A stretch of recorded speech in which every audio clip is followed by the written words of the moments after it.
অনেকটা সময় মন্দিরার সাথে গল্প করলাম, মন খুলে গল্প করলাম, যার কারণে টাইম মতো ভিডিও নিয়ে আসতে পারিনি। কী কী গল্প হয়েছে সবটা তোমাদের সঙ্গে শেয়ার করার জন্য এসেছি। তো তার আগে একটু বলতে চাই, আজকে আমাকে একটু বিধ্বস্ত লাগতে পারে। মেন্টালি আমি প্রচণ্ড ডিস্টার্ব আছি, প্রচণ্ডই, যার কারণে আমি দেখবে ভিডিও ঠিক করে আজকে দিইনি। একটা ভিডিও করেছিলাম শ্যুটে নিয়ে, আর ভিডিও দিইনি। কালকে খুব বাজে একটা ঘটনা ঘটেছে, যার কারণে রিয়েলি আমি খুব ডিস্টার্ব। বাজে ঘটনা মানে দেখো, আমরা আমাদের ব্যক্তিগত জীবন কখনো তুলে ধরি না, তো তাই সেই কারণে তোমরা জানতে পারো না। হয়তো আমার কাছের নয়, একেবারে দূরের সেটাও বলবো না। আমার ছোটো জায়ের মাস্তাতো ভাই কালকে ভোরবেলা আর কি অ্যাক্সিডেন্টে মারা যায়, স্পট ডেট হয়ে যায়। সেটা তার বাড়ি হচ্ছে গিয়ে নৈহাটির দিকে, নৈহাটিতে বাড়ি। তো যেহেতু ওই মাসিকে চিনি, আমি মাস্তাতো ভাইটিকে চিনি না। বয়স এই 30-এর মধ্যে হবে বয়স, আনম্যারিড, একটাই ছেলে। এতটাই প্যাথেটিক ঘটনাটা, এত খারাপ লেগেছে। আর এরকম কিছু শুনলে পরে হঠাৎ করে আমার দাদাদের কথা মনে পড়ে যায়। এই 3টে বছরের মধ্যে 2 দাদা জেঠু একসঙ্গে চলে গেছে, তো মেন্টালি সত্যি খুব ডিস্টার্ব, ভালো লাগছে না। যাই হোক, কী করা যাবে, ভালো না লাগলেও লাগাতে হবে, এইগুলো আমি এখন আর নিতে পারি না। যাই হোক, চলো এইসব বাদ দাও। যেটা বলতে চাইছি, তোমরা আমার টাইটেল আর থাম্বনেল দেখেই এসেছো। গলার অবস্থা এখনও ঠিক হয়নি, তোমরা একটু অ্যাডজাস্ট করো। সেটা হলো কি, মন্দিরার সাথে অনেকক্ষণ কথা বললাম, বন্ধুরা মন খুলে কথা বললাম, গল্প হলো, সবটা শেয়ার করব। আসলে মন্দিরার না অনেক কমপ্লেন আছে, যেটা বুঝলাম, প্রচুর কমপ্লেন আমাদেরকে নিয়ে, আবার মন্দিরার কমপ্লেন আমাদেরকে নিয়ে, আবার মন্দিরাকে নিয়ে মন্দিরার ভিউয়ার্সদের আবার প্রচুর কমপ্লেন। সবটাই আমি তোমাদের সামনে ক্লিয়ার করব। আর তার সঙ্গে বলবো, এই যে মারুসোনা, আমাদের মারুসোনা শাড়ির ব্যবসা করছে। তোমরা কালকে থেকে আমাকে কমেন্ট করে করে পাগল করে দিচ্ছ, দিদি দেখো, মাম্পি দেখো, মারুসোনা শাড়ির ব্যবসা করছে, রিলস দিচ্ছে। মারুসোনার শাড়ির ব্যবসার পেছনের গল্পটা তোমরা কেউ জানো না, যে শাড়ির ব্যবসা হঠাৎ করে কেন শুরু করলো, কী কারণে মারুসোনাকে শাড়ির ব্যবসা করতে হচ্ছে, পুরো ডিটেলস, পুরো সত্যি আমি তোমাদেরকে জানাবো। তার আগে চলো একটু ইন্ট্রো দিই। Hello my lovely viewers, welcome back to my channel Dimpi lifestyle. বন্ধুরা আমার সাথে থেকো, পাশে থেকো, চ্যানেলটিকে সাবস্ক্রাইব করো, লাইক কমেন্ট শেয়ার করো। তো আমি আমার ভিডিও শুরু করার আগে একটা কথা একটু বলতে চাই। আমি ওই ফোনটা নিয়ে আসিনি, তাই জাস্ট আমি মুখে বলে দিই। কালকে মারুকে নিয়ে করা একটা ভিডিওতে আমাকে একজন কমেন্টস করেছে, একটা দিদি ভাই। আমি যেখানে বলেছিলাম যে আমরাও তো সারাদিন সংসারের কাজ করি, আমাদেরকেও সারাদিন সংসারের কাজ করতে হয়, কই আমরা তো এত পুরে নই যে কাজ করতে কষ্ট হচ্ছে, কাজ করতে পারছি না, হাঁপিয়ে যাচ্ছি, একা একা কাজ করতে হচ্ছে। তো সেটার জন্য একটা দিদিভাই, সে আমাকে আগেও কমেন্টস করেছে, সে আমাকে লিখেছে আর কি, তার কমেন্টসটা আমার ভীষণ অওয়ার্ড লেগেছে। সেই কারণে আমি এই রিপ্লাইটা ভাবলাম ওখানে দিইনি, আমি কারো কমেন্টেরই রিপ্লাই করিনি, বললাম যে মেন্টালি খুব ডিস্টার্ব, যার কারণে রিপ্লাই করিনি। আর আমি এই কমেন্টের উত্তরটা ভিডিওতে দেবো ভেবেছি, তাই জন্য। চ্যানেলের নামটা ক্রেজি কিছু একটা হবে আমার, এরকমই, পুরোটা আমার মনে নেই। তো উনি আমাকে লিখেছেন যে সংসারের কাজ কেন, সংসারের সব কাজ একাই করতে হয়, বা এত কাজ নিজেকে করতে হয়, তো সেটা করার কোনো মানে হয় না, নিজেকেই সবটা করতে হবে, এটার কোনো মানে হয় না। আর যদি সঠিক সময় বাচ্চা নেওয়া যায়, প্ল্যান করে, অল্প বয়সে বাচ্চা না নিয়ে যদি সঠিক সময় বেবি নেওয়া যায়, তাহলে পরে এতটা প্রেশার পড়ে না নিজের ওপরে বা বাচ্চার ওপরে, তাহলে নিজের লাইফের এনজয়মেন্টটা ঠিকঠাকভাবে করা যায়। ওনার বক্তব্য হলে উনি সেটা লিখেও দিয়েছে, তোমরা দেখতে পাবে, কমেন্টটা আছে। এবং উনি লাস্টে এটাও বলেছে, আমি কিন্তু মারু ফ্যান বলে বা মারুকে ভালোবাসি বলে এই কমেন্টটা করিনি, তোমার ভিডিওর প্রসঙ্গ ধরেই কমেন্টটা করেছি। অনেক ধন্যবাদ দিদি ভাই, তুমি আমাকে কমেন্টটা করেছো, কিন্তু তোমার কমেন্টটা পার্সোনালি, আমি বলছি না যে এটা অন্য কেউ বা সবার ভালো লাগবে বা খারাপ লাগবে, পার্সোনালি আমার একটুও ভালো লাগেনি। আমি একজন মা হিসাবে তো মোটেও ভালো লাগেনি, এবং একজন মেয়ে হিসাবে, কারো স্ত্রী হিসাবে 0% ভালো লাগেনি। এবার তুমি যেখানে কয়েকটা কথাকে উল্লেখ করেছো, কেন সংসারের সব কাজ নিজেকেই করতে হবে, এটা কোনো রিজন নয় যে সংসারের কাজ আমাকেই করতে হবে। রিজন না হলেও এটাও আবার অনেক বড় রিজন। প্রথমত, আমার নিউক্লিয়ার ফ্যামিলি, আমরা 3 জনের সংসার, আমি, আমার হাজব্যান্ড, আমার মেয়ে।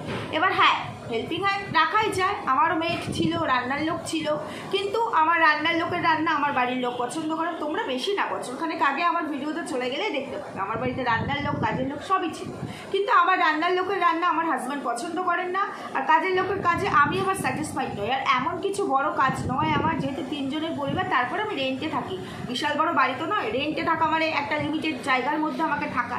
এবার যখন আমার নিজের বাড়ি কমপ্লিট হয়ে যাবে, তখন হয়তো পেরে উঠবো না, তখন হয়তো আমাকে মেড রাখতেই হবে কিছু করার নেই, তখন অনেকগুলো ঘর বেড়ে গেলে কাজও বেড়ে যাবে, তখন রাখতে হবে। এই মুহূর্তে আমি পারছি। আর যখন আমার ছিল মেড, তখন আর কি আমি নিজে কিছু না করলে পরে দেখবে একটা অলসতা চলে আসে, নানা রকম কমপ্লিকেশান আছে চলে আসে। তখন যদিও আমি অসুস্থও ছিলাম, অনেক বেশি ওয়েট বেড়ে গেছিলো, অনেক কষ্ট করে ওয়েটটাকে আমি এই জায়গায় নিয়ে এসেছি, মানে 67 থেকে আমাকে এই জায়গায় আনতে হয়েছে। তারপরে গিয়ে নিজের কাজ নিজে করছি, সুস্থ আছি, ফিট আছি, এটা আমি মনে করছি। আর আমার ছোট্ট সংসার, নিজের হাতে নিজের কাজটা করতে আমি পছন্দ করি, কারণ আমি সংসারকে ভালোবাসি। আর সংসারকে ভালো তখনই বাঁচতে পেরেছি যখন আমি আমার স্বামীকে ভালোবাসতে পেরেছি। আর সন্তান তো কোনো কিছুর সঙ্গে তুলনা হয় না। এটা নিশ্চয়ই প্রথম উত্তর দিতে পারলাম যে পয়সা থাকলেই মেড রাখতে হবে এরকম কোনো মানে নেই। আমি পছন্দ করি না, আমি নিজে করতে ভালোবাসি, তাই রাখাই যায়, রাখতে পারি না এটা তো কোনো ইয়ে না, এখন অনেকেই রাখে।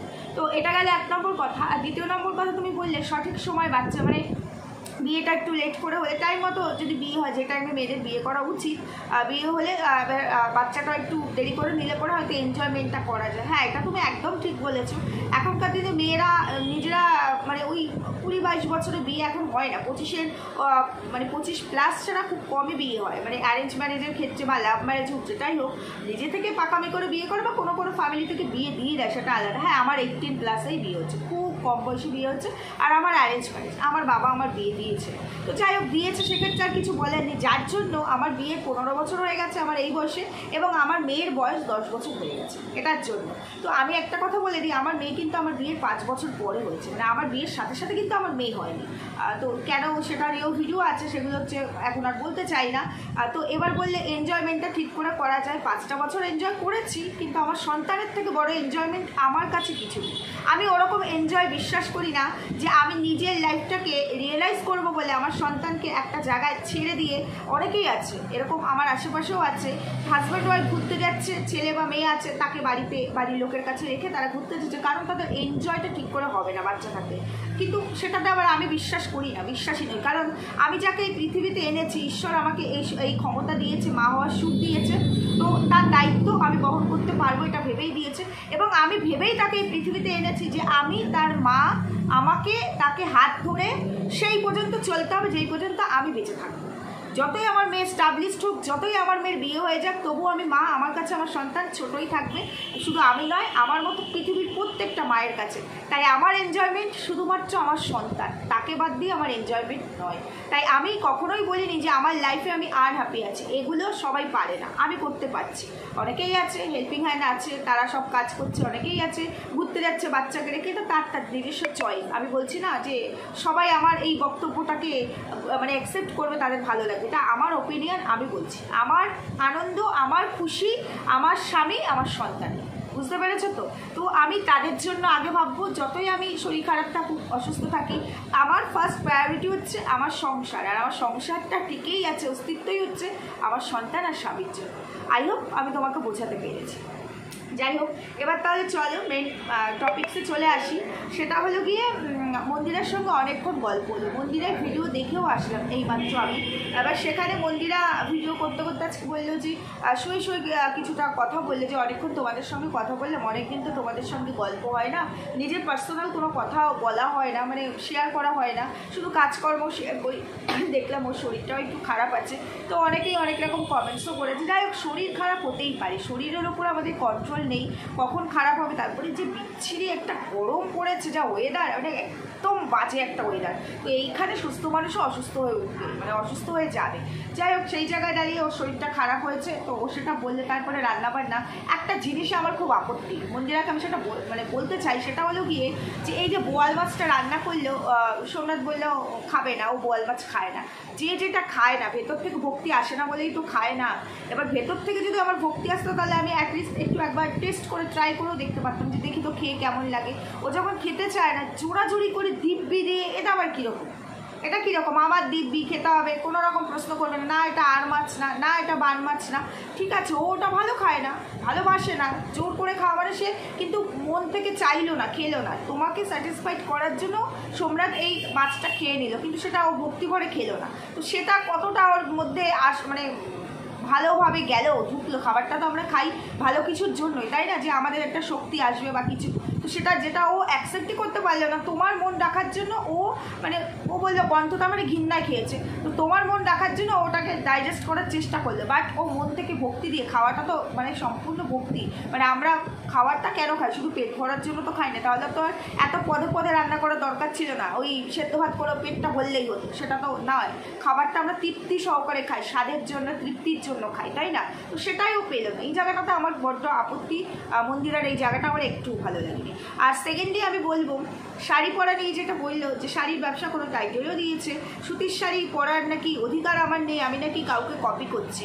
মন্দিরা তুমি বললে তোমার কমেন্ট সেকশন, হ্যাঁ তোমার কমেন্ট সেকশনও এসছে, আমি দেখেছি, আমরাও ভিডিও করেছি, তারপরেও আমি বলবো এই যে আজকে তুমি এটাকে বুঝিয়ে দিয়েও যে তুমি ভিডিওটা করলে আমি সেরকমভাবে ক্ল্যারিফাই করবো না, কিন্তু তুমি যেহেতু বিজনেস করো তোমার কাছে অজস্র শাড়ি, এটা থাকাটাই, যেহেতু তুমি শাড়ি বিজনেস করো এটা থাকাটাই তো স্বাভাবিক, তো সেখানে শাড়ি পরার ইচ্ছে হতেই পারে। এবার একটা মানুষ যদি দেখি যে না মাসে অন্তত 2 দিন হলেও শাড়ি সে পরছে, তাহলে বুঝবো না সে শাড়িটা ভালোবাসে, হয়তো সময় পায় না বা ম্যানেজ করে উঠতে পারে না, কিংবা গরমের জন্য পড়ছেন, যেমন আমি শাড়ি পরিই না, আমি শাড়িটা রিয়েলি আমার ওই ম্যানেজ করাটাতে খুব অসুবিধা, এবার যদি কোনো অকেশন থাকে তখন পরি, তাছাড়া আমি শাড়ি একদমই পরি না, আমার কমফোর্ট লাগে না, তাই জন্য পরি না। তাই বলে কি আমাদেরও শাড়ি নেই, অজস্র 2-3টে আলমারি বোঝাই করা শাড়ি, কিন্তু পরে কমফোর্ট ফিল করি না, তাই পরি না। তো সেখানে 2-1 দিন শখ হতেই পারে, সবারই হয়, আমরা তো বিয়ে, তাই না, আমাদের তো শখ হবেই। আর দেখবে বিয়ের আগে না শাড়ি পরার শখটা বেশি থাকে, যেই বিয়ে হয়ে যায় আর ওদিকে যেতে আর ভালো লাগে না, ওই শাড়ি তখন আর ভালো লাগে না, তাই না? তো এটাই হয়।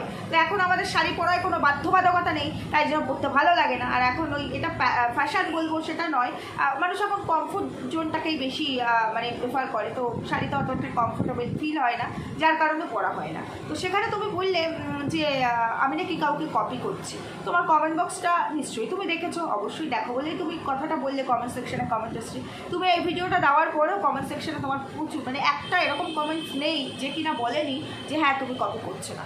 দেখো তোমাকে যদি মাঝে সাঝে পরতে দেখতাম সেটা একরকম, কখনোই তোমাকে শাড়ি পরতে দেখি না কোনো অকেশন ছাড়া, স্পেশাল অকেশন ছাড়া তোমাকে শাড়ি পরতে দেখা যায়, আর শ্যুটের জন্য মানে রিলস করলে তখন তুমি শাড়ি পরো, এছাড়া বাড়িতে তুমি সবসময়, তাও আবার রাফ ইউজের জন্য তুমি শাড়ি পরছো, নাইটিটাকে ছেড়ে, তাও আবার এত গরমে যে কিনা গরম সহ্যই করতে পারে না, তো সেটা তো অড লাগবেই।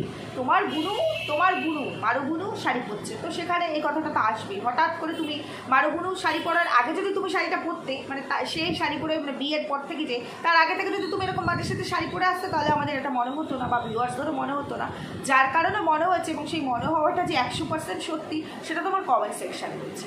যাই হোক, এটা বলে দিলাম। এবার একটা কথা বলি, কপি করার প্রসঙ্গে তুমি বললে ভালোটাই তো কপি করছি, অবভিয়াসলি ডেফিনেটলি। আমরা কি একবারও বলেছি যে মন্দিরা তুমি খারাপ কিছু কপি করছো? আমরা তো বলি না, আমরা হচ্ছে বুনুকে দেখে কপি করছি, এবং এটাও বলেছি বুনু তোমাকে দেখে অনেক কিছু কপি করছে। যেমন এই দেখো অনলাইন বিজনেস, মানে অনলাইন বিজনেস বলো, শাড়ি বিজনেস যেটাই বলো, এই যে তোমার বুনুকে এই রাস্তাটা কে দিয়েছে? তুমি দিয়েছো। দোকানের খোঁজগুলো কে দিয়েছে? তুমি দিয়েছো। কি মন্দিরা অস্বীকার করতে পারবে? সবই তো তুমি করে দিয়েছো। তাহলে বুনু তোমাকে কপি করতে চাইলো বলেই তো তুমি তাকে হেল্প করলে, বুনুর মন থেকে চেয়েছে আর তুমিও বলেছো, আর তার এর পেছনে আরও একটা কারণ আছে, সেটাও আমি বলছি। তো এই কারণে এবার দেখো কপি করাটা খারাপ না, এবার হ্যাঁ ভালো মন্দের ব্যাপার আছে, কে ভালোটা কপি করবে কি খারাপটা কপি করবে। এই যে আমি যে এখানে কন্ট্রোভার্সি ভিডিও করছি, মানে আমি যে একটা চ্যানেল খুলেছি, এই চ্যানেলটাও আমি অন্যকে কপি করেই খুলেছি। মানে আমি যখন দেখা শুরু করেছি যে এই তো অনেকে ঘরে বসে হাউসওয়াইফরা ঘরে বসে আইডি ক্রিয়েট করে কাজ করছে, তাহলে আমিও তো করতে পারি। আমি তো অন্যেরটা দেখি, মানে আমি তো প্রথম ব্যক্তি না যে কিনা প্রথমেই এসে চ্যানেল উদ্বোধন করেছি না, ঠিক তুমিও ইউটিউবে চ্যানেল খুলেছো অন্য কাউকে দেখে, তার থেকে ইন্সপায়ার্ড হয়ে তুমি চ্যানেল খুলেছো, কি ভুল বললাম? তো এই পৃথিবীতে সবই কেউ কারো থেকে কিছু না কিছু কপি করে। এবার কি কপি করলাম মানে পুরো কপিটাই কপি পেস্ট হয় না। এবার আমরা ওরটা দেখলাম, ওরটা দেখে মোটিভেট হলাম, ভালো লাগলো, ওর থেকে কিছুটা নিলাম, ওরটা দেখলাম, ওর থেকে কিছুটা নিয়ে এবার নিজের মেমোরি থেকে বেশ অনেকখানি বার করে সেটাকে ক্যালকুলেট করে একটা জায়গা দিলাম, একটা রূপ দিলাম, এটাই তো কপি। এই যে আমরা ভিডিও করি, আমাদের টাইটেল থাম্বনেল প্রত্যেকের আলাদা হয়, প্রত্যেকের, কিন্তু কন্টেন্ট কিন্তু আমাদের এক। যারা আমরা কন্ট্রোভার্সি করি পয়েন্ট তো এক, কিন্তু দেখো হুবহু তো আমাদের কারোর সাথে কারো মেলে না। প্রত্যেকে দেখো আমরাও কিন্তু অনেকের ভিডিও অবজার্ভ করি, দেখতে হয় আমাদেরকে। এবার আমরা আমাদের মতো নিজস্বতা মিশিয়ে তারপরে গিয়ে আমরা এখানে প্রেজেন্ট করি প্রত্যেকটা ক্রিয়েটার। তাই বলি কি কপি পেস্ট হচ্ছে? কখনো কপি পেস্ট হয় না। তো এটা কোনো খারাপ প্রসঙ্গ না, যদিও তুমি খারাপভাবে বলোনি, তারপরেও আমার মনে হলো তোমাকে একটু এই কথাটা বলে দেওয়া উচিত, যার কারণে বললাম। এবার তোমাদের মনে হতে পারে, তোমাদের কাছে আমি একটুখানি ক্লিয়ার করছি যে এই যে সরি মারুসোনা শাড়ির ব্যবসা করছে, তাই না? হঠাৎ করে মারুসোনা, এটা ভবিষ্যৎবাণী ছিল যে মারুসোনা একদিন সোনাদীপ ভাইকে দেখে শাড়ির ব্যবসা করবে, এটা তো ভবিষ্যৎবাণী ছিল, তাই না? তো সেইটা এত তাড়াতাড়ি হবে এটা ভাবা মানে আমরা ভাবতে পারিনি, কারণ সদ্য আমাদের পম্পম অনলাইন বিজনেস শুরু করেছে, ইলেকট্রিক জিনিসপত্র নিয়ে অনলাইন বিজনেস শুরু করেছে, এর মধ্যে মারুসোনা শাড়ির ব্যবসা শুরু করেছে। প্রথমত এখন তো দেখো একটা দীপ ভাই সব করে নিচ্ছে, মারুসোনাও এখন দীপ ভাই দেখা দেখি বিয়েটা করে তার চ্যানেলের গ্রোথ বেড়েছে, সুতরাং তার ইনকাম অনেকটা হাই হয়ে গেছে। এবার সবাই যখনই আমার ইনকাম থাকবে আমার অ্যাম্বিশনও বেড়ে যাবে, আমার এক্সপেকটেশন বেড়ে যাবে। এবার মারুসোনাও চাইবে ফ্ল্যাটে রেন্টে থাকবো, একটা যদি ফ্ল্যাট নিতে পারি কিংবা একটু জায়গা কিনে যদি বাড়ি করতে পারি, হ্যাঁ রাতারাতিও হবে না, একটু টাইম লাগবে, কিন্তু তার জন্য তো চেষ্টা করতে হবে, কষ্ট করতে হবে, এটা খারাপ কিছু নয়। তো সেই কষ্টটা মারুসোনা এখন করতে চাইছে। যে মারুসোনা এত কুড়ে, যে মারুসোনা রান্না করতে তার কষ্ট হয়, হ্যাঁ একটা মেয়ে বিয়ের আগে সেভাবে আমরা সংসার করি না, আমাদের করতে সত্যি অসুবিধা হয় সেটাকে অ্যাডজাস্ট করতে, সেটাকে মানিয়ে নিতে শিখতে, কিন্তু আমাদের চেষ্টা থাকে। মারুসোনার চেষ্টা নেই বলবো না, তবে চেষ্টার থেকে ল্যাটখোর মানে যাকে বলে সেটা একটু বেশি মারুসোনার। একটু শুয়ে বসে না, এখন অনেক অ্যাক্টিভ হয়েছে, কারণ ওই যে ব্যবসা শুরু করেছে, এখন ইনকাম মানে পয়সা যে কী জিনিস, লক্ষ্মী লাভ, সেই সুখটা মারুসোনা পেয়েছে ওয়াইটি থেকে। এবার সোশ্যাল মিডিয়ার দৌলতে যে পয়সা কী জিনিস, যখন থোকে টাকাটা ঢুকছে না, এতদিন তো এইভাবে টাকা ঢোকেনি, ছিঁড়িয়ে বিলিয়ে ঢুকেছে, যেমন আমাদের টোকে ছিঁড়িয়ে বিলে। তো সেই জন্য ওই লক্ষ্মী লাভ বিষয়টা আমরা কিন্তু এই সোশ্যাল মিডিয়া থেকে বুঝি, আমরা বুঝি আমাদের হাজব্যান্ডের তরফ থেকে লক্ষ্মী লাভটা আসে, তার ইনকামটা, তাই তাকে আগে ঠিক রাখতে হবে, সংসারকে ঠিক রাখতে হবে। তাই কিন্তু আমরা ওই দিকটা ঠিক রেখে তারপরে ভিডিও হলে না হলে না, কারণ আমরা ভিডিও ধরবে না, আমি আমার কথা বলছি, লক্ষ্মী লাভটা কিন্তু পাইনি। যে লক্ষ্মী লাভ ওই 3 মাস 4 মাস পরে মিনিমাম একটা ওই পেমেন্ট, যেটা না হলে দেয় না ইউটিউব, তো ওটার জন্য আমাদের সেই ইয়ে থাকে না, ইচ্ছা থাকে না লক্ষ্মী লাভ। কিন্তু সেই লক্ষ্মী লাভটা কিন্তু মারুসোনা পেয়ে গেছে অলরেডি বিয়ে করার পরে, তার অ্যাকাউন্টে মোটা অ্যাকাউন্ট ঢুকছে, এখন মানে অ্যামাউন্ট আর কি ঢুকছে। তো সেই জায়গা থেকে মারুসোনা ভাবলো তাহলে আমার তো কিছু করার নেই, আমাদের তো আর অন্য কিছু করার নেই, তো এখান থেকে আমাদেরকে ধরে রাখতে হবে এবং ইনকাম করতে হবে, ইনকামের রাস্তা বুঝতে হবে। এবার দেখো এটা যতই বলি যে সোশ্যাল মিডিয়া এখান থেকে ইনকাম করা যায় ভিডিওর মারফত, এবার যেমন টিকটক ব্যান্ড হয়ে যাওয়ার পর কিন্তু আমাদের সোশ্যাল মিডিয়ার থেকে না একটা ভয় চলে এসেছে, কখন কী হয় জানি না, এটা ফিউচার হতে পারে না, যখন তখন কিছু হতেই পারে, বলা তো যায় না। এবার একটা করে সাইড দেখি যত ব্লগাররা আছে তারা যখনই দাঁড়িয়ে যায় তখনই তারা কিন্তু এরকম অনলাইন বিজনেস শুরু করে দেয়। কেন করে? কারণ তারা সাইড একটা ইনকাম রাখে, কেউ অনলাইন বিজনেস করে, কেউ পুরো দোকান দেয়, মানে ম্যাক্সিমাম আমি দেখেছি ব্লগাররা, মেয়ে ব্লগারদের ক্ষেত্রে তারা কিন্তু এই অনলাইন শাড়ি জামা কাপড়ের ব্যবসাটাই করে, দোকান দেয় বা কেউ এরকম ব্যবসা করে, কারণ তারা সাইডে তাদের একটা প্রফেশন রেখে দেয় যে আমার যদি এটা কখনো ডাউনে যায় বা এটা যদি কোনো কিছু হয় তাহলে আমার ইনকামের জায়গাটা থাকবে। তো মারুসোনা সেটা খুব তাড়াতাড়ি করার চেষ্টা করলে, আর সব থেকে বড় কথা চেষ্টা করার থেকে বেশি হচ্ছে মারুসোনার সোনাদীপ ভাই মারুসোনাকে পুশ করবে। কারণ তোমরা দেখবে সোনাদীপ ভাই যেহেতু মানে এই শাড়ির ব্যবসা করে, শাড়ি চুড়িদার বেড কাভার এই সমস্ত কিছু, এবার রানাঘাট থেকে শান্তিপুরটা কিন্তু কাছাকাছি, বুঝতে পেরেছো? ওখান থেকে যাওয়া আসাটা খুব সমস্যা না, অনেকটা কাছে হয়। তো সেই জন্য ওরা যে ওখানে গিয়ে আর কি, সোনাদীপ ভাই মন্দিরের কথা বলছে, ও ওখানে গিয়ে রিলসগুলো করে, ওখানকার শাড়ির কালেকশানগুলো দেখায়। তো এইবার এই যে সামনে পুজো চলে এসছে, তো এবার মন্দিরের অনেকটা প্রেশার পড়ে যাবে, প্রচুর এরকম অর্ডার আসবে, সেগুলোকে কুরিয়ার করা, ডিসপ্যাচ করা, মানে এই অনলাইন বিজনেস যারা করে তারা বুঝে প্রচুর খাটনি, তার মধ্যে সংসার আছে, বাচ্চা আছে, তারপরে ব্লগিং আছে, তাই তো? এবার এই সমস্ত কিছু ম্যানেজ করতে হবে, যার কারণে মারুসোনার ইচ্ছাও ছিল, পম্পমের তো ইচ্ছা, এবার অগাধ ইচ্ছা, পম্পম তো এরকমভাবে ইনকাম করতে পারলে খুবই ভালো। পম্পম তো বুঝতেই পারো যে কিনা ঘরের থেকে সব নিয়ে চলে আসে সংসার করবে বলে, তার গুরুত্ব বুঝতেই পারে, তো বউকে দিয়ে তখন ইনকাম করতেই হবে। তারপরে পম্পম কিন্তু এখন আমাদের মারুসোনা করে খেলবো হচ্ছে, যাই হোক। তো যার কারণে মন্দিরাও বললো যে কোনো আমারও খুব অসুবিধা হবে, তোকে চল দোকানগুলো চিনিয়েও দিচ্ছি, তুইও একটুখানি কর, এই সমস্ত সেলফেলগুলো তুইও কর, তুই এরকম কিছু বুকিং তোল, তোরও কিছু ইনকাম হবে।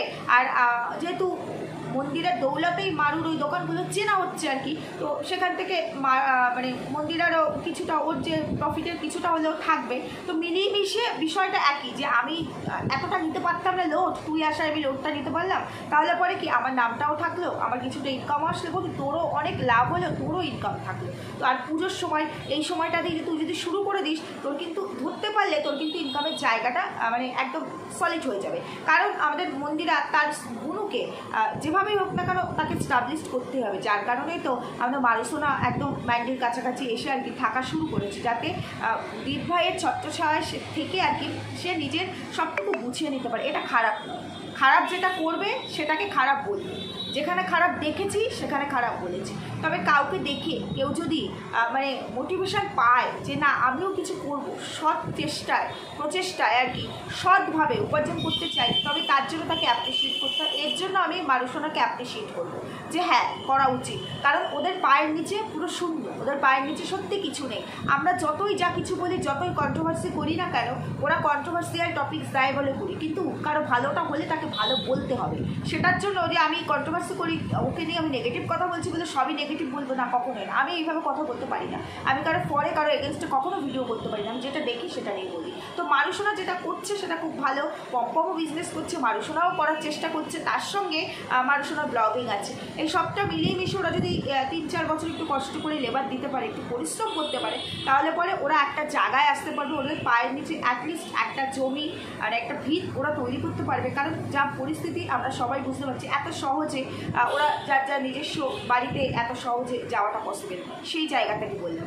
এরপরে বিষয়টা হলো গিয়ে ওই মন্দিরা ওকে আর কি পুশ করেছে বলেই মারুসোনা মানে বুকিংগুলো নেওয়া শুরু করেছে, ধীরে ধীরে আর কি বুকিংগুলো নেবে এবং সেখানে যাওয়া শুরু করেছে। অতটাও এখনও মারুসোনা কিন্তু অ্যাক্টিভ হয়ে উঠতে পারেনি। দেখবে মারুসোনা মানে খুব একটা কাজ করে উঠতে পারে না, ও সংসারের ওইটুকু কাজ করতেই ওর কষ্ট হয়ে যায়। তারপরে আবার ওই এডিটিংয়ে ওর প্রচুর কষ্ট। তারপর আবার মাঝে মাঝে আবার সোনাদীপ ভাইয়ের মতো দুজন মিলে পম্পম আর মারুসোনা মিলে রিল শ্যুট করতে যায় আর কি, বাইরে আর কি রিলস করে। তো সেইগুলো এই সমস্ত কিছু মিলিয়ে একদম তাতেই আমাদের মানে মারুসোনা ঘেটে ঘোয়া হয়ে যায়। চান মান করতে 5টা-6টা বেজে যায়। যদিও আজকে লক্ষ্মী বউ হয়েছে, বরের লক্ষ্মী বউ, সকাল সকাল ঘুম থেকে উঠে সকাল সকাল সব করেছে, এগুলো ভালো। তবে কাজের প্রেশার থাকলে তখন দেখবে মানুষের পায়ের নিচে না একটা চাকা ফিট হয়ে যায় যে আমাকে করতেই হবে, কারণ আমার কাজ আছে, এগুলো আমার কাজ আমাকে কমপ্লিট করতেই হবে। তো মারুসোনাকে যদি অ্যাক্টিভ করতে পারে আমাদের মন্দিরা, সেটা খুবই ভালো। তবে দেখবে বললাম না, লক্ষ্মী লাভ এমন জিনিস না, পয়সা এমন জিনিস তোমাকে চেঞ্জ করে দেবেই। একটা সময় কিন্তু এই মন্দিরা ভীষণ এই মারুসোনার মতোই ল্যাদ খেত, মনে পড়ে তো তোমাদের? করবো সেই না চান করে খাবার খেয়ে নিচ্ছে, চান করছে রাত্রিবেলা, তারপর গিয়ে পুজো দিচ্ছে, মানে খুব বাজে একটা লাইফস্টাইল কিন্তু লিড করতে, বাজে একটা হ্যাবিটসের মধ্যে চলে গেছিল। কিন্তু সেখান থেকে ও যখন অনলাইন বিজনেস শুরু করলো, ও কিন্তু অ্যাক্টিভ হয়ে গেল, কারণ ও জানে এই কাজটা আমাকে করতে হবে। যখন মানুষ তো শুধু পয়সার জন্য না, একটা নাম, একটা পরিচিতি, একটা সুনামের জন্য মানুষ করে, তো সেইখানে ওর একটা সুনাম এসছে, ও ভালো জিনিস দিচ্ছে মানুষকে, তো সেই জায়গায় দাঁড়িয়ে ওর কাজটা করতেও ভালো লাগছে, তার সঙ্গে পরিশ্রম করছে, পারিশ্রমিক পাচ্ছে। তো এগুলো খারাপ না, এই ওভারঅল বিষয়টা খুব ভালো লাগছে। কিন্তু আমার আজকে লেটেস্ট লাগলো আরও একটা জিনিসে, এই যে মন্দিরা, সোমনাথ আর ওদের বাচ্চাটা একটু বিকেলবেলা হাওয়া খেতে বেরোলো, লস্যি খেলো, একটা বাচ্চা ছেলে, তাকেও দেখলাম একটা লস্যি কিনে দিল, খুব ভালো লাগলো। কিন্তু তখন ক্যামেরাটা কী করছিল, মানে ওই স্ট্যান্ড নিয়ে গেছিলো, স্ট্যান্ডটা দোকানে বসিয়ে দিয়েছিল নাকি দোকানদারকে ক্যামেরাটা করে দিয়েছিল ফোনটা, একটুখানি ক্যামেরা করুন তো দাদা, আপনার দোকানটা উঠে যাবে, এখান থেকে লস্যি খাচ্ছি কি, মানে আই হ্যাভ এ বিগ গভীর প্রশ্ন। স্ট্যান্ডটা ফোনটা ওখানে সেট করে দিয়েছিল, দোকানে এত জায়গা ছিল, তোমাকে ফোনটা সেট করতে দিল নাকি দোকানদারকে ধরিয়ে দিয়েছিল, একটুখানি আমাদের ভিডিওটা করে দিই, মানে আই হ্যাভ এ বিগ গভীর প্রশ্ন। তারপরে দেখলাম যাওয়ার সময় আমার নিপু কাকিমার বাড়ির সামনে দিয়ে যাচ্ছে, পাশাপাশি থাকে, খুব একটা দূরত্ব বোধহয় নয়। তো নিপু কাকিমাকে ডাকলো মন্দিরার মেয়েটি, নিপু কাকিমা আবার খুব ভালোবাসে তো নাতনিকে। দেখো এটাই হচ্ছে আসলের থেকে সুদের মূল্য বেশি। দাদু দিদা এদের কাছে, ঠাকুমা এদের কাছে না সত্যি নাতিপুতি একটা অন্যরকম অনুভূতি, তাই না? সে যে যেখানেই থাকুক, যার যেরকম অবস্থায় হোক না কেন। আর নিপু কাকিমা কিন্তু তালাটা বললো খুলতে না, কিন্তু তাও খুলে বললো না কেন, আমি আমার জৈশোনাকে একটুখানি আদর করবো না, খুব ভালো লাগলো। এই জিনিসগুলো সত্যি ভালো লাগে। তুমি এই রকম যে কাজগুলো করো, এটা ভালো লাগে। কিন্তু কন্ট্রোভার্সিয়াল টপিক যদি দাও, তখন তো ইচ্ছে করো তোমাকে একদম ছিঁড়ে খায়, তাই না? তো যেটা করছে এখন ভালো লাগছে। তো এই ছিল আমার মন্দিরাকে নিয়ে বলা কথা। এবার তোমরা বলতে পারো মন্দিরের সাথে গল্প করলে, সেটা তো বললেই না। বললাম মন্দিরা ভিডিওতে, মানে ভিডিও করে বলছি অনেকদিন তো তোমাদের সাথে গল্প করি না, পার্সোনাল কিছু শেয়ার করি না। ও যদি ভিডিওতে আমাদের সাথে গল্প করতে পারে, পার্সোনাল কিছু শেয়ার করতে পারে, তাহলে আমিও একটু আমার ভিডিও করে ওর সাথে একটু গল্প করে নিলাম, সাথে তোমরাও সঙ্গী থাকলে, মানে সবাই মিলে একটু মন্দিরের সাথে গল্প করলাম, ভিডিওটা মন্দিরের কাছে পৌঁছেও গেল, মন্দিরার কথার উত্তরে দিলাম, ভুল বললাম। এইভাবেই আমরা একে অপরের সাথে গল্প করি, কারণ আমরা ওই ক্রিয়েটার টু ক্রিয়েটার তো অন্যভাবে গল্প হয় না। তারপর আবার এত বড় ব্লগার, আর আমরা কোথায় ভিলেন মার্কা কন্ট্রোভার্সি দিতে, মানে আমি আমার কথা বলছি, এইভাবে কি আর সাক্ষাৎ হয়, গল্প হয়? আর মন্দিরার মতো অত বড় হাই লেভেলের সেলিব্রিটি ক্রিয়েটার, সে কিনা আমার মতো ছাপোষা চুনোপুটি টিপ দিলেই মরে যায়, তার দিকে ফিরে তাকাবে? এটা তোমরা আশা করো না, একদমই আশা করো না। যাই হোক, আজকে যেটা আমার সব থেকে লেটেস্ট লেগেছে সেটা হচ্ছে মারুসোনা হেভি রান্না করেছে, কিন্তু পুঁই শাক চিংড়ি মাছ দিয়ে হেভি রান্না করেছি, পম পম হাত চেটে পুঁতে খেয়েছে। তোমরা কি দেখেছো? তার সঙ্গে ধোকাটা বলে একটু ঘেটে গেছে, ভেঙে চুরে গেছে, কারণ মারুসোনাকে বলছি ধোকাটা যখন জল দিয়ে অ্যাড করেছে না, জলের কোয়ান্টিটি বেশি হয়ে গেছে। ধোকা আমরাও তো বানাই, ধোকাটা একটু টাইট করে বানালে তারপরে ধোকা জানি না ও বড়ার মতো করে হয়তো দিয়েছে, যার জন্য তাও অত জল দেয় না। বড়াও আমরা জল বেশি হয়ে গেছে, জল অনেক বেশি হয়ে গেছে, জল অনেক কম দিতে হয় মারুসোনা। আর ঠান্ডা জলে নয়, জানি না গরম জলে মিশিয়েছিস কি না জানি না, তবু বলে দিচ্ছি গরম জলে ধোকাটাকে তৈরি করবি।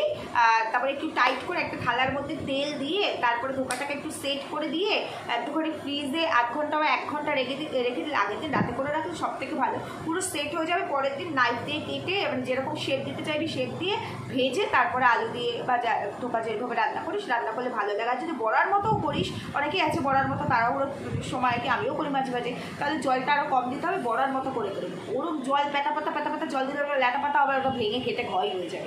যাই হোক, নতুন বউ জানে না, অনেক কিছুই জানে না, কারণ আমি যখন বলেছিলাম বাড়িতে অনেক কাজই করে, তোমরা অনেকেই আমার কমেন্টস করেছো যে না ও সব কাজ কাকিমাকে দিয়ে করতো, মানে ওর মাকে দিয়ে করো তো ও কিছু করতো না, যার জন্য এতটা ভুল হয়েছে। বুঝতে পেরেছো তো? এইটাই হচ্ছে কথা, একটু মাকে হেল্প করা উচিত ছিল। যাই হোক মারুসোনা এইভাবে করবি। আর পপকর্ন তো বউয়ের কি প্রশংসা করলে, হাতটা চেটে পুজো না, বউয়ের হাতটা চেটেই খেলে ভালো হতো। তারপরে আরেকটা জিনিস দেখলাম যে একটা ইয়ে দিয়েছে, লক্ষ্মী বউ আছে, পায়ে আলতা পরিয়ে দিচ্ছে, পম শীতেতে সিঁদুর পরিয়ে দিল, খাবার খেয়ে দিলে, ভালো লাগলো। এডিটিংটাও ভালো হয়েছে, হাসবি না কিন্তু, হ্যাঁ ভিডিও করছি। যাই হোক, এডিটিংটাও খুব ভালো হয়েছে আর ভালো লাগলো। ইচ্ছে করে একটা ঘরে থাকবো দুজনায়, তা বলে কি মাউসোনা আর পম তোমরা তো একটা ঘরে গেছো, একটু হানিমুনে যাও না, একটু হানিমুনে যাও, তাহলে আমরাও একটু দেখবো, আমাদের একটু ইচ্ছে করে তোমাদেরকে হানিমুনটা দেখবো, বুঝতে পেরেছো? যাই হোক, যাবে, যার জন্য এত খাচ্ছি আর কি মারুসোনা। যাই হোক, এটা আমার ওভারঅল এটা ভালো লাগলো। আরেকটা কথা মন্দিরাকে লাস্ট বলতে চাই, সেটা হলো বললো ঘাটকল নাকি সেদ্ধ করে জল ফেলে নিয়ে তারপরে ওটাকে পেস্ট করতে, আমি তো সব দিয়ে দিয়েছি, তারপরে ওইভাবে মাকে দিয়ে দিয়েছি। হয়তো মেবি ওইভাবে করা যায়, কারণ যেহেতু কচু জাতীয় জিনিস, ওটা বয়েল করে ফেলে দিলে ওটা অনেকটা চলে যায়, মানে গলা ফলা হয়তো ধরে না। তবে আমি ওই ঘাটকল, মানে ওটাকে ঘাটকল বলে, আমি খারকোল বলি, তো ওই খারকোল পাতা কিন্তু আমি সেদ্ধ করে বাটি না, আমি মিক্সিতে সমস্ত কিছু দিয়ে, মানে রসুন একটু দিলে ভালো লাগে, তারপরে একটু সামান্য একটু সর্ষে দিই, লঙ্কা পরিমাণ মতো দিয়ে ঠিয়ে তারপরে আমি মিক্সিতে পেস্ট করে তারপরে কড়াইতে যখন সম্বাদ দিই, কালো জিরা শুকনো লঙ্কা আমি দিই না, কালো জিরা তেলের উপরে দিয়ে ওটাকে সম্বাদ দিই, হলুদ লবণ মিষ্টি দিই, ভালো করে টানিয়ে একদম টানিয়ে ফেলি, তাহলে দারুণ লাগে খেতে। আমি কিন্তু কাঁচাই বাটি, আর যে কোনো কিছু দেখবে বয়েল করে বাটার চাইতে কাঁচা বেটে সম্বাদ দিয়ে খাবে, সেটা বেশি ভালো লাগে। একমাত্র কাঁচকলার খোসা হলে তখনও সেটাকে বয়েল ছাড়া তো ওটা পেস্ট করি না, বয়েল করে পেস্ট করি। তাছাড়া তোমরা মানে লাউ পাতা বলো, তারপরে ওটাকে কী বলে, আরে পটলের খোসা, ঝিঙের খোসা যদি কখনো বাটি, বা বাঁধাকপির পাতা, এগুলো কিন্তু আমি কাঁচা বেটে তারপরে সম্বাদ দিই, দারুণ লাগে খেতে, দারুণ। এটা মন্দিরার জন্য, মন্দিরা যেহেতু জানে না তাই জন্য বললাম যে না সেদ্ধ করেই করতে হবে, এরকম কোনো মানে নেই। মানে যেটাকে ভাজবো আর কি, পেস্ট করার পর ওটাকে ভালো করে একটু টানিয়ে নিতে হবে, হেভি লাগে খেতে, হেভি। যাই হোক বন্ধুরা, ভুল বললাম না ঠিক বললাম জানিও। সুস্থ থেকো, ভালো থেকো, দেখা হবে আবার কালকে, টাটা।